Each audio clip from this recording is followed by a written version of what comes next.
साथियों नमस्कार। पंचांग देखना सीखे तथा ज्योतिष बने चैनल में आप लोगों को हार्दिक स्वागत करता हूं।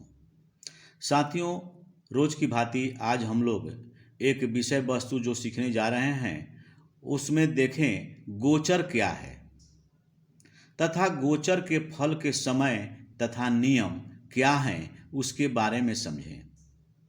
तो साथियों, हम लोग जो प्रतिदिन सीखते हैं इससे आप लोगों का ज्ञान आगे बढ़ता है।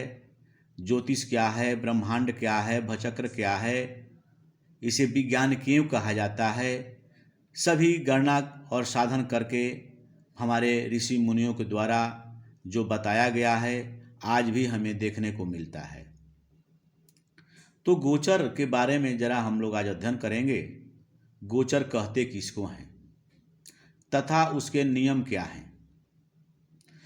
किसी भी जातक के जन्म के समय मान लें कि लग्न में जन्म के समय जो समय बदलते रहता है, बढ़ते रहता है, एक ग्रह दूसरे घर में चले जाते हैं, उसी प्रकार हम एक उदाहरण से लेकर समझते हैं कि मान लें कि लग्न में मिथुन राशि है।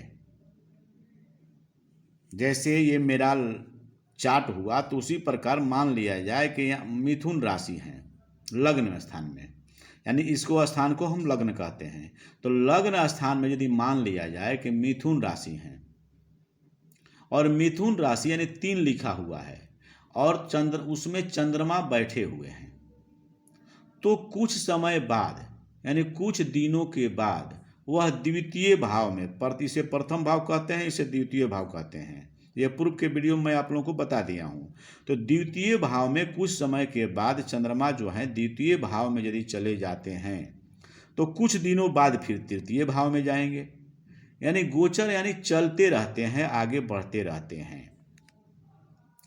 तो ठीक उसी प्रकार जब चले जाते हैं, जैसे अभी देखें यहाँ पर प्रथम भाव में मीन राशि है, यानी मीन राशि की कुंडली ये कही जाएगी।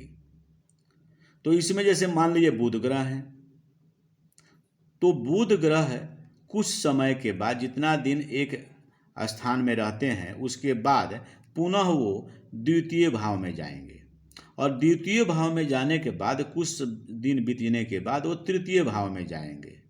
तो इसी प्रकार जो ग्रह की चाल होती है, जो सभी ग्रह, जैसे ये मैंने बताया कि चंद्रमा एक घर से दूसरे घर में, दूसरे से तीसरे घर में प्रवेश करते हैं, उसी प्रकार सभी ग्रह जो 9 ग्रह हैं वो हमेशा चलते रहते हैं, एक दूसरे भाव में एक दूसरे जगह प्रवेश करते जाते हैं। तो इसी को मैंने अपनी चाल को, सभी ग्रह अपनी चाल के अनुसार भिन्न भिन्न भाव में जाते रहते हैं, उसी को ज्योतिष शास्त्र में गोचर कहा जाता है। उसे हम गोचर कहते हैं। इसी कारण जातक के जीवन में ग्रहों के स्वभाव विचार के अनुसार प्रभाव भी होते हैं।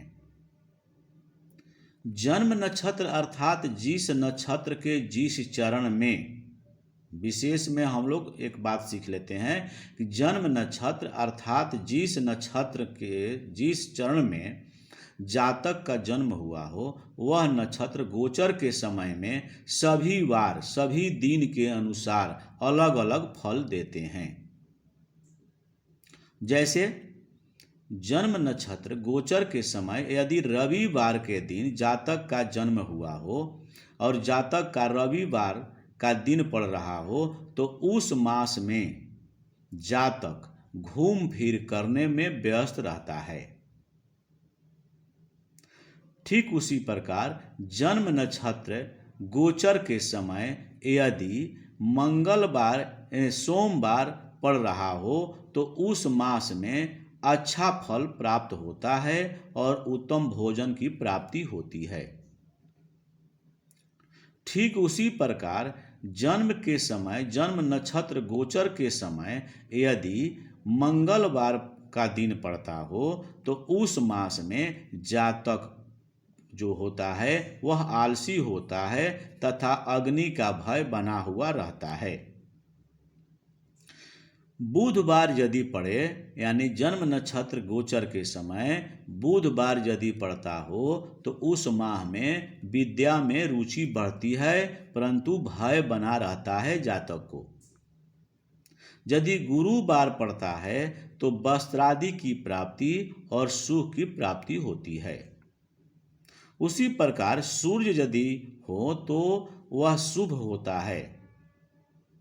ठीक उसी प्रकार जन्म नक्षत्र गोचर के समय यदि शनिवार पड़ता हो तो दुख और संताप उस मास में जातक को प्राप्त होता है। तो हम लोगों ने आज सीखा कि गोचर क्या है और गोचर के जन्म के समय जातक के जन्म नक्षत्र के समय गोचर के अनुसार 7 वार जो होते हैं, 7 दिन जो होते हैं, 7 दिन में जातक को क्या फल प्राप्त होता है, क्या उसे परेशानी होती है, इसके बारे में हम लोग सीखे।